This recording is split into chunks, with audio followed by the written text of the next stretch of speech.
Hello there, and thank you very much for joining us on another edition of the Evening Review. My name is Ogito Craig, and this evening in studio with me, Mr. Junias Shilunga.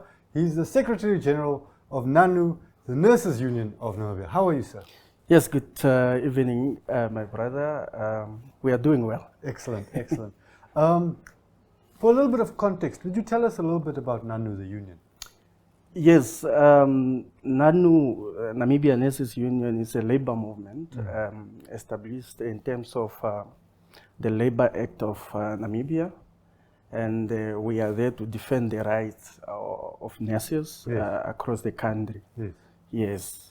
Recently, there were some remarks made in public in the parliament, which has angered the union. Could you tell us a bit about what happened and how it affected you? Yes, the issue around the remarks that were made by one honorable in the parliament, it angers the organization because it touches to the heart of the profession, the nursing profession, because those accusations to say nurses were doing TikToks, they were chewing gums, they were taking selfies while a patient is dying. So it's an unfortunate statement, which in our context we view it as an inflammatory statement, and we understand the intent was to incite the communities and also to go against the nurses who are doing their work, to say the nurses are not doing anything.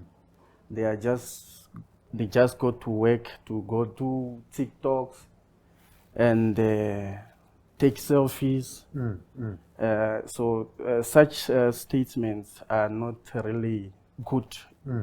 Especially in that context that there was a loss of a life. Yes.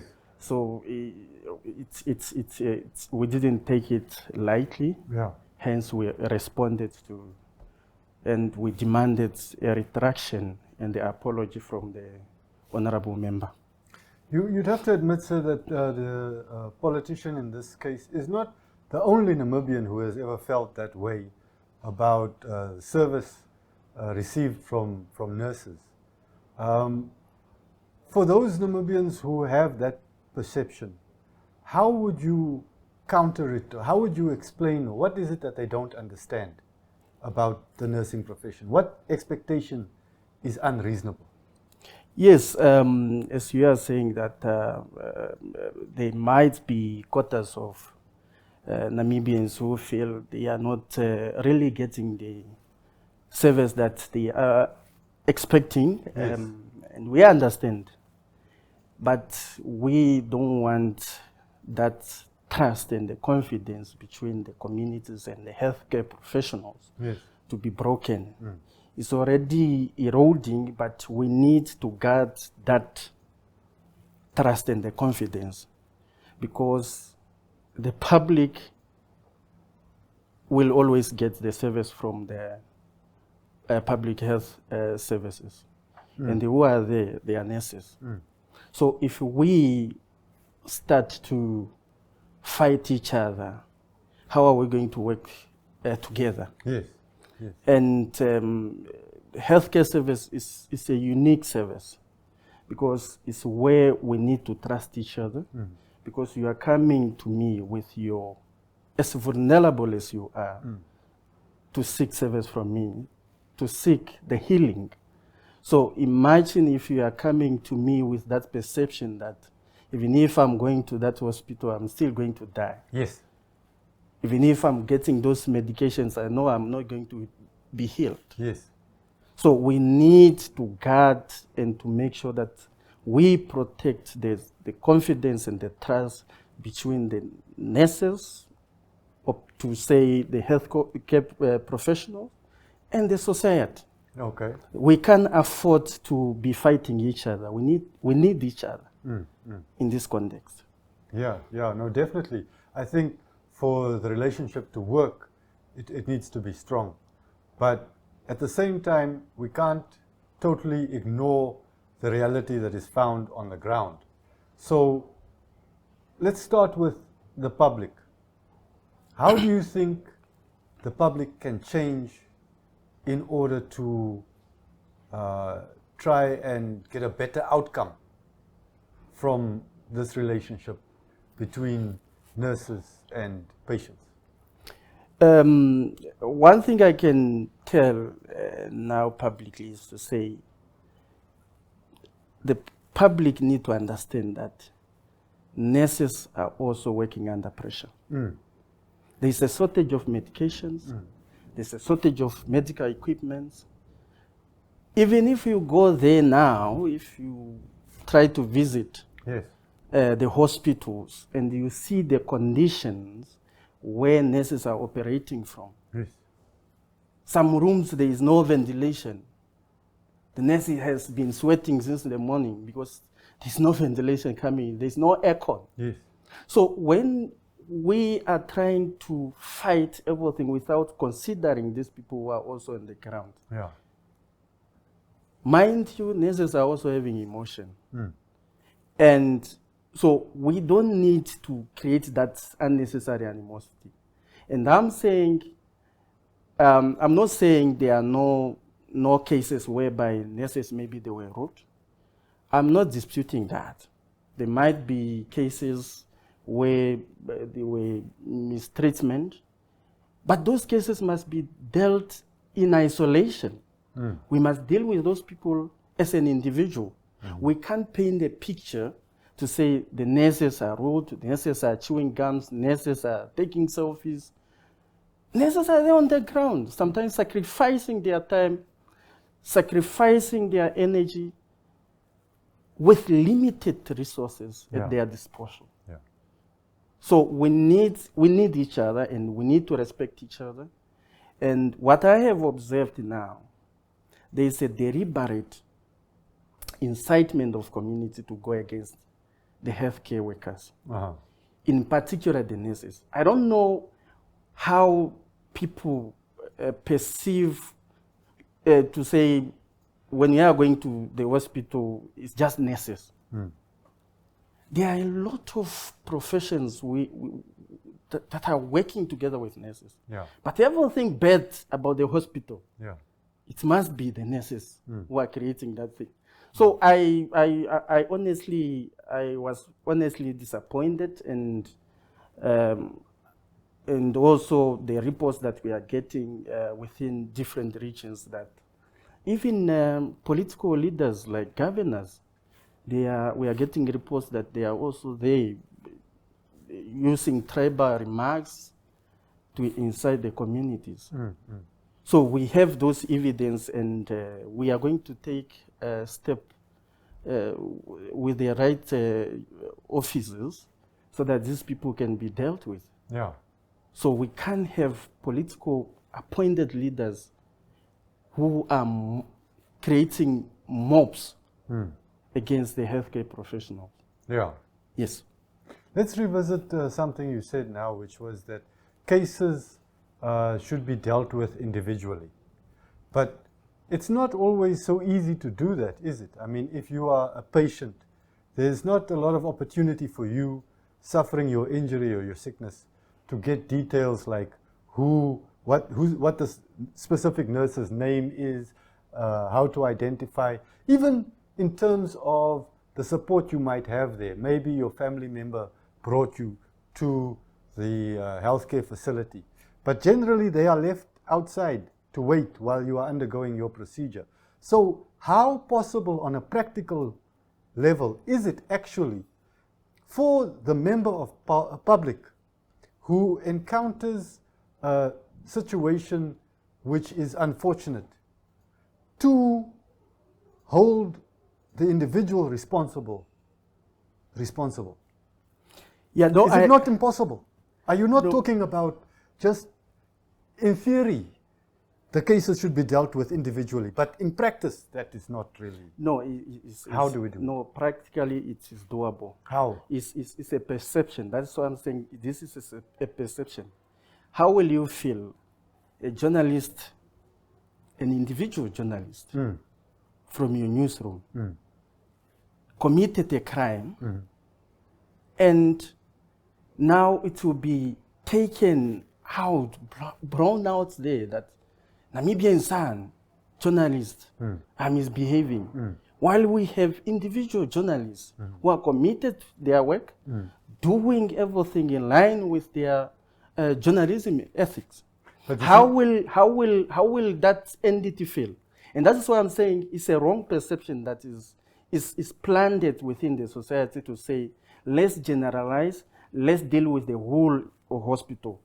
The reason why I want to counter that is that the hospital is having structures, just like any other organization.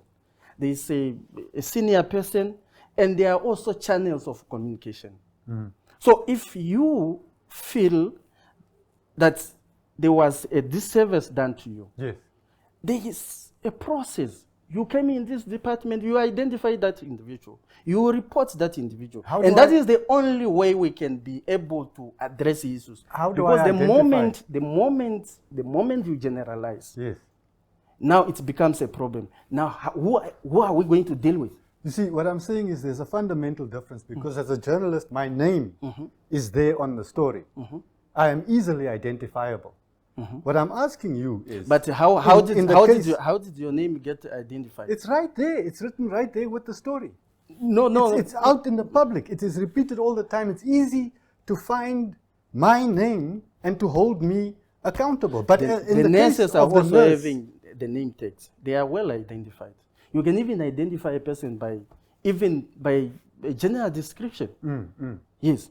It's not to say, like the example that you are giving. That's why I'm saying, let's follow the channels. That is the only way. There is no organization without rotten apples. And we need to root out those people.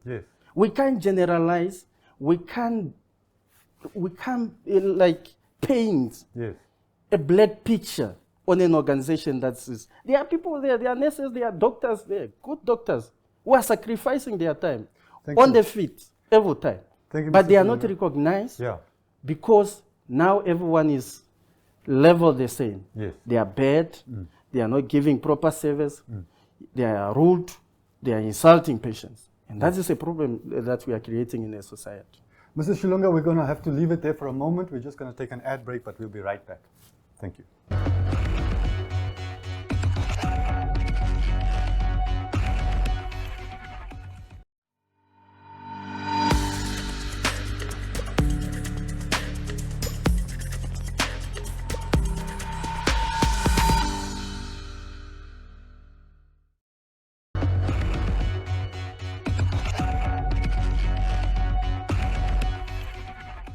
Welcome back to the Evening Review. My name is Ogito Greg, and in studio with me this evening, Mr. Junias Shilunga. He is the Secretary General of NANU, the Nurses Union of Namibia. Mr. Shilunga, there has recently been announced that just next month in April, just a bit more than a month from now, it will be required that government officials and even politicians make use of public health services. Do you think that this is a good step? Yes, we welcome that policy. It's a good policy, and it's working well in other countries. We are not the first one to put it in practice. All we were concerned about is the timing and the consultation process that was not done. But all in all, the policy is fine. I want to give you this into this context to say the members, they contribute 500 million. The members who are benefiting from this private private hospitals, the state is contributing about 4 billion. Where is that money coming from? It's taxpayers' money. Yes. And remember, the public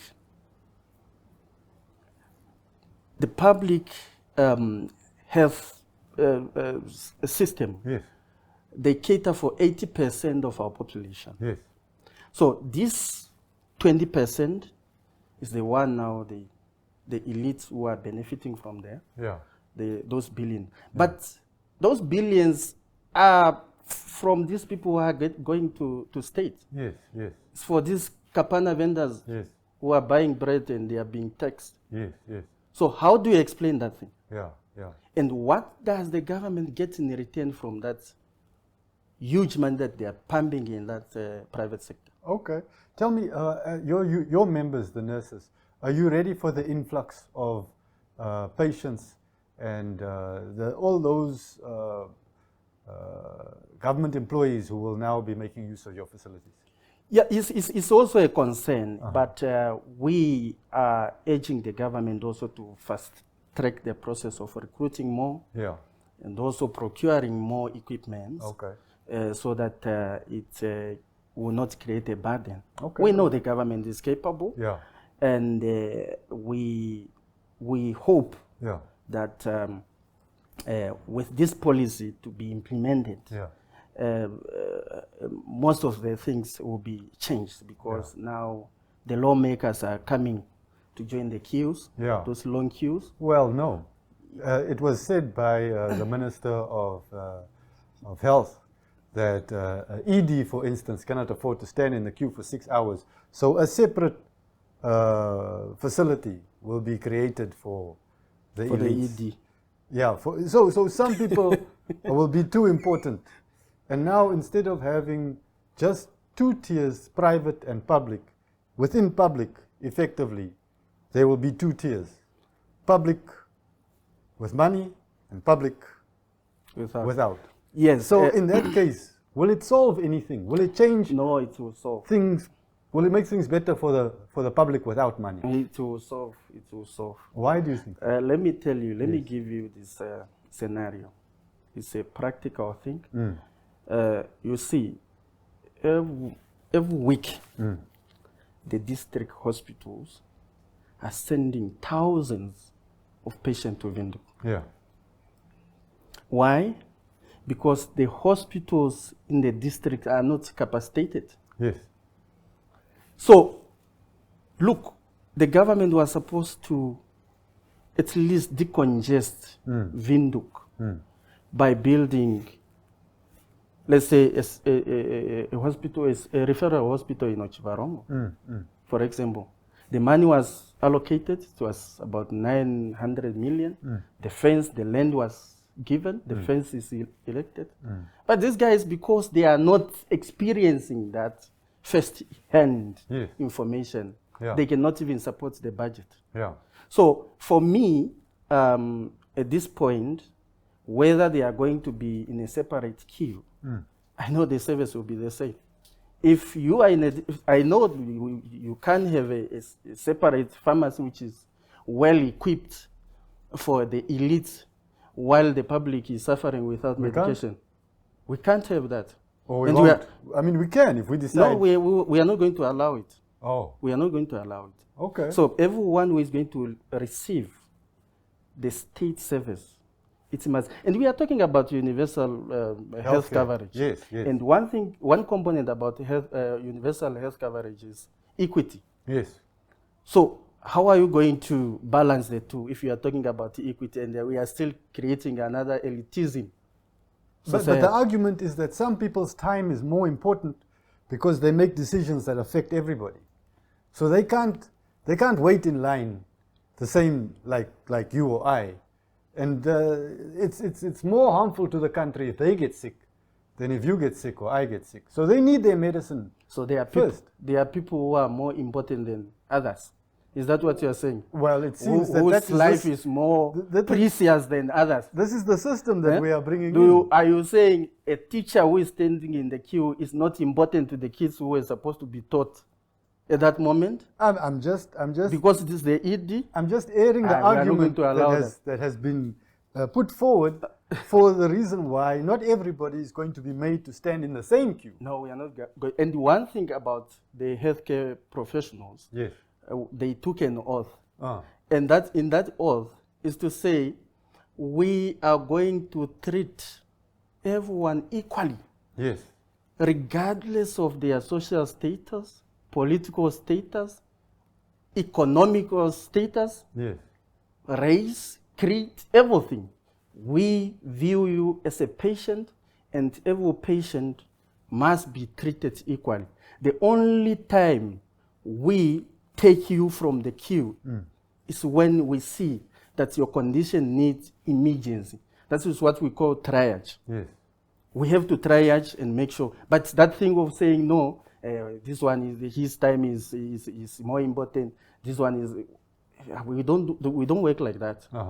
And we are going to call on all the healthcare workers to uphold that oath that they took. No special treatment. Yeah. If you come as a politician, go in the queue. Yes. Join the queue like everyone. Every life is valuable. Every life is precious, is valuable. Yeah. You can be valuable in parliament, but I'm valuable to my family. Yes. If I die, they cannot survive. I hear you. So that one, we are not going to allow it to happen. Can you help me to understand? All of these government workers, they are on CMAS, and they have deductions from their salaries which go to pay towards medical aid costs, which they can then use. And now they are going to be required to visit state healthcare. But state facilities are subsidized. And normally when an individual goes to a state healthcare, the cost to me is much less. So how is it going to work? Has it been explained to you? Can you explain it to us? Where does the extra money go? Or I don't quite get it.